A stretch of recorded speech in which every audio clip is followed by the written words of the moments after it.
video number 7.3, where we directly dive into the Shiny app or the Shiny package to create some Shiny apps. We will do 4 examples in total, and after that I think you will have a really good understanding or a better understanding of how this can actually be used. First step, of course, let's load our Shiny package.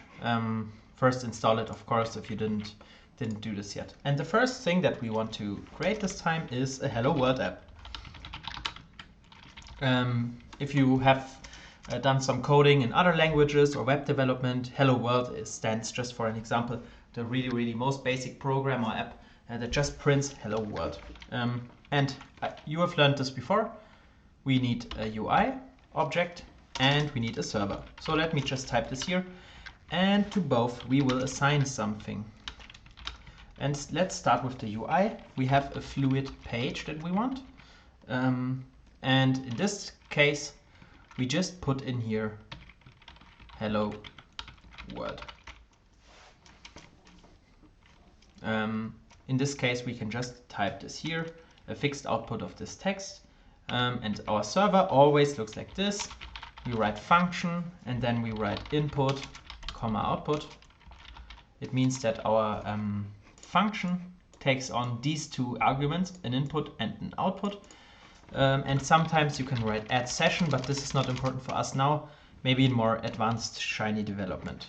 And then you do not these, but these brackets. All right, usually something would be written in here, so some outputs would be created or whatever, but this is just an empty app that is just supposed to print Hello World. So let's run this. We have the object UI, we run server, all right, and then what do we need? We need our command Shiny app and combine UI and server. All right, let's do this. Now we run it. This field opens. You must see it. Let me double check. Yes, you see we just print Hello World here. And what you also can see in our console, I earlier said in the terminal, but in the console, you can see this listening on. And what we can do, we can copy this. We can open, for example, Google Chrome, put this in. And what's opened is our Shiny app. You can see it here in a very tiny, it's written Hello World. All right, really nice. So this is the most basic Shiny app. You define the UI user interface. You define what happens at the backend in the server. Mainly nothing here. Yeah, and that's already your app. Then you run it. Great. Let's get to a second example, a little bit more advanced, because now what we're going to add is an input and an output. Yeah. So first we close our running Shiny app again, and our second example, we have our UI, and okay, now it wants some information. Let's already define it. We want a fluid page, and we have a server where you can always type function input, comma output, and then these brackets. All right. So what we want with this app is an app where we type in our name and the app greets us with hello and then our name. So it actually needs our name as an input to process it to an to come to the output hello, comma, and then our name. All right. So what we already know is that we need an input, and it is actually a text input. And our text input we call name, and the label we assign is basically what can be then seen in our app. We can write, please type your name here. Let's test it. And what? So we have the UI. What do we need here? We need the input of our name, and then also, of course, our output, text output, which is the greeting, and we will already call this greeting now. And this greeting, okay, we have to separate it with commas, also important to notice. And this greeting we want to create in our server now. So we take the information we get at the input, we process it on the server, and then we communicate back to the UI and and print this. All right. And how we create this greeting? We can't assign it like this. Maybe you have already guessed. We have to put the output $ before that. So output $greeting. It creates a new output which is called greeting. And what we need here is to paste hello, then the comma, and then we want our name. And how we navigate to our name is actually with input and then $name, because this input is named name. All right. Then we have this closed, and then let's run the UI. Then we run server, and let me copy the running the app from above.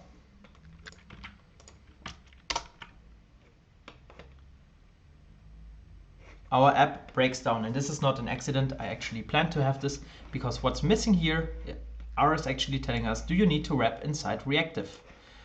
Because what's missing here is a reactive design around this input, because else if we once put in our name, it can't regenerate new output if we type another name. So what we actually want to have, let's test with reactive around this. Let's see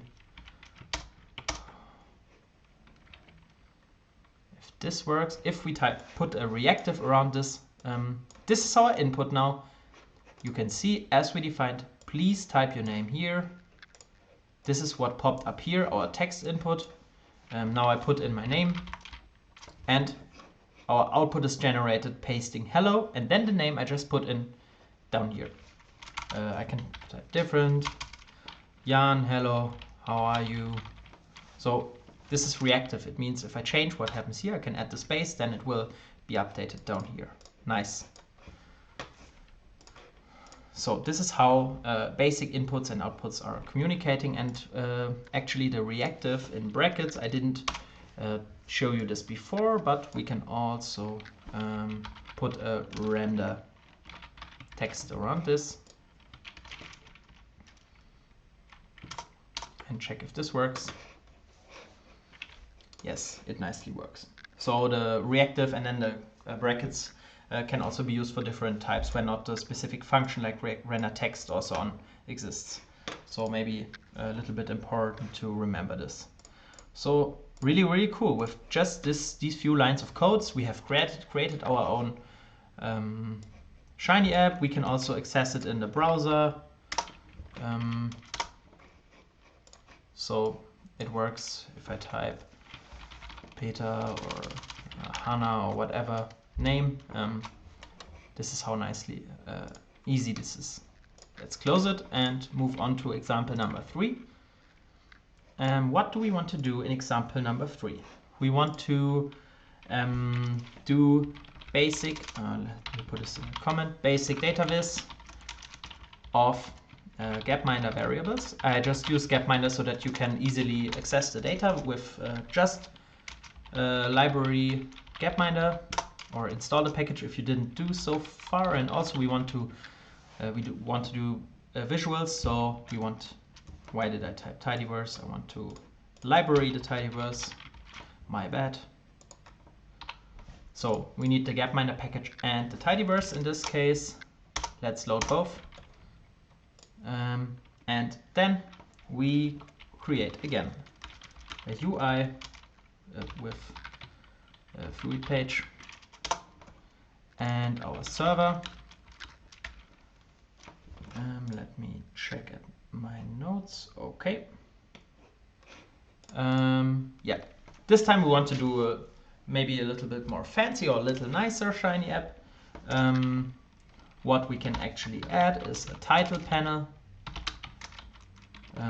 We call it Gapminder Data Visualization.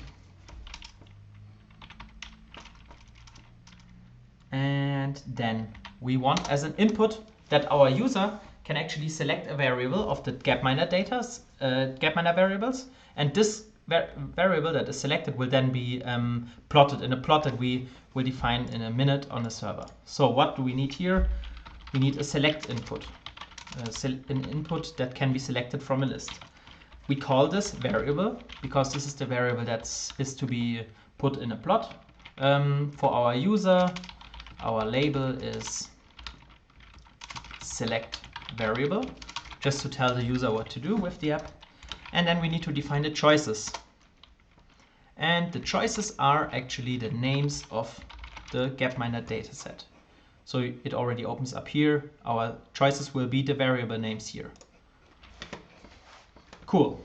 And then we need, after this, what else do we want our user to see? The title. Oh, I wrote tile, but we want title.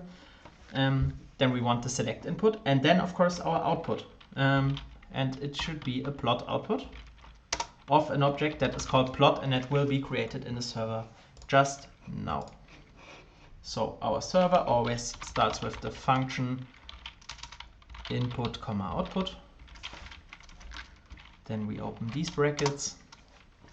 And our output that needs to be created is called plot. So we create it by output $plot. And then don't forget the render plot for responsive design. And then we create our plot, which is, as always, a ggplot. So from here, this is well known to you. ggplot, our data is the dataset Gapminder. And our aesthetics we need to use as string here, because what information we select in our input is the variable that is to be plotted. So our x variable here is actually our input variable. And then what do we want? A really basic density plot. Let's not specify anything more for now. We can do this later. And then what we must not forget is closing all the brackets, these ones and these ones. So let's run the UI, run the server. Okay, maybe this one is. This is closing this, so render plot is closed here. Maybe these are just too many. Let's see. Run the server again. Maybe I did this on a mistake. Try to run the Shiny app again. All right, okay. What do we have? We have our title panel, Gapminder data visual. And then we already have one variable pre-selected, which is country in this case. Yeah, it's a little dumb to plot the density of the country variable, but this is pre-selected. So this is our input. It was a select input, so we have the selection of these variables. And our output that is to be shown is the plot. And what plot did we have? It was a density plot. All right, nice. So everything worked. We can change, let's change the variable, for example, to life expectancy. Maybe this is more interesting to look at the distribution.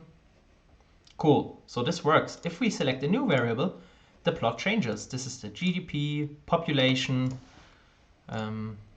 continent. Yeah, doesn't make much sense to interpret the density here. Also year is stupid to interpret. I just wanted to show you that you can also do plots on your Shiny app. So let's change back to life expectancy. I think this is best to look at. And as you know, we can improve this. We can now add fill. Let's improve our app a little bit. Let's close it for now. We want our density to have a color. We want labels. So we have labs. And X is, again, we can navigate to our input, which is the variable name. We want on the y-axis, we want density. And do we want anything else? Yeah, I think as proficient ggplot users, you know, title is also very nice, gg title. And then what we can do here is also really beautiful. We paste the distribution of, and then separate it with comma, our input variable. All right, let's run this again and check if all of our changes have worked. Let me select the life expectancy again. Very nice. We have the GG title, we have the fill of the light blue, our axes are labeled, so we have a really, really beautiful interactive Shiny app. We can go through these variables and check all the distributions. So of course this is not the end of complexity for a Shiny app, but you can see with quite little resources and time we can create something like this, and it's already really, really impressive to show your results or to explore some data. Nice. So what I wanted to show you is that we can also modify the UI a little bit. Right now it's just everything is just printed below, but we actually want to do put our select input now on the left of everything. So what we can then create is, let me put this here, a sidebar. We define our sidebar layout and we create a sidebar panel. So we have now our main panel in the center and a sidebar panel, this in this case I think on the left side. And now we just take our input and move it in this sidebar panel. Let's put this down, see if the commas still are correct. All right, and our plot now, we put it in a, of course, if there's a sidebar panel, there's also a main panel. We just put it in the main panel, close the panel here. Let's check if everything is assigned correctly by, okay, main panel currently assigned incorrectly. Let's try to do it without the main panel if this works.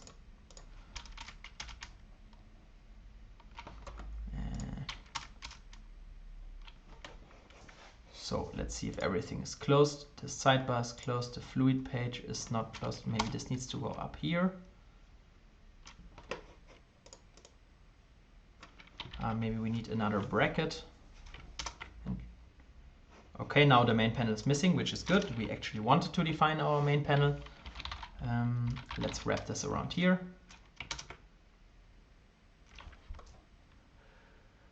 Still missing. Maybe this needs to be put down like this.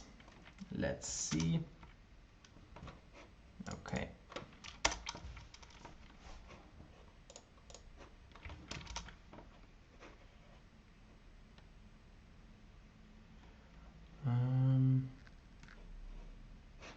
Just a second.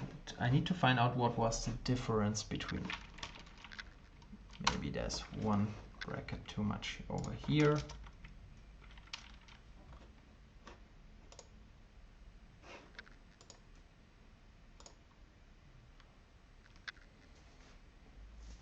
Okay, now I get the mistake. The sidebar layout needs to be closed here, and then we need one more. Maybe now it's correct.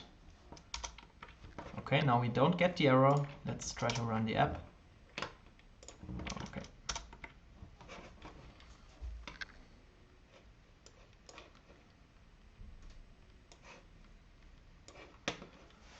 Okay, so our app is running. Doesn't seem like the sidebar has worked because now it should be on the left actually. You can disregard it for now. Let's discuss we discuss it on Friday. I can take another look at sidebars and main panels. Sidebar panel, main panel. But basically what I wanted to take away, you can arrange it as you want. You can have a slider at the bottom, at the top, at the left, at the right. There are a lot of options to modify this. Didn't work out now, but this is how it works with live coding. You sometimes just have errors that you can't explain, and that's how it is. All right, fourth and last example. What do we want to do here? This is actually inspired from a really cool and little Shiny app from Caro Hensch. There's a package in R, it's called datasets. It contains lots of datasets, and we want an input where you select a dataset, and it's automatically, the variables are automatically plotted and also displayed in a summary table. Sounds difficult, but I think it's quite easy for us to realize. We need, as always, our UI. It's, as always, at least in our session here, a fluid page. And we want our server. Again, function input output. This is the basic setup that we always need. Let me just put it here so that we don't forget it. And maybe also the Shiny app UI server command, just so that we have all the basics here for now. All right, so I told you the input should be one of the datasets in the package, which is also called datasets. And I told you our user should be able to select it. So we need a select input. We call it dataset. Quite easy, the naming. Then the label. So what should our user see? Maybe select dataset. And then we need to define the choices as shown previously. And here we just take a list of the package datasets.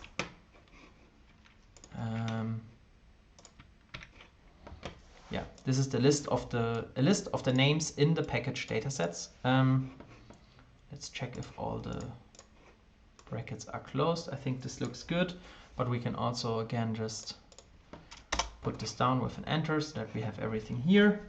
And then we want two outputs. We want a summary of the variables in the data frame or in the data set. Here we don't use text output, we use verbatim text output. I told you text output, it can display text, and verbatim text output can also show code, and this is what we want. We want to output an object that is called summary. Not created yet, but we will do this in just a minute. And then we want to put out a table with the function table output, and we name this table. So the namings we do is really simple. Okay, so in the server, what do we need to do now? We need to create our output summary and table and process our input dataset to create these outputs. Okay.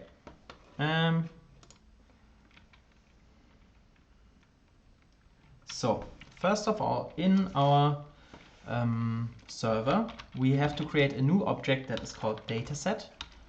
And now we need these reactive brackets around, and we use the get function. We get a thing called input dataset. So actually the dataset that we select out of the package datasets. So now we have a thing that is called dataset. And what we want as well is our two outputs. We want the summary and we want the table. What we are rendering here is render print, and just basic R code, summary of dataset, and here we actually need brackets around. And our table, we use the render table function. You don't need to know it by heart, just take a look at the documentation or cheat sheet and so on. Here we can actually just type data set. All right, let's check if I forgot something. We can try to run this now. The server and also the UI. Then run the Shiny app and see if it works. Okay, it looks really good. Let me increase this window, maybe to full screen even.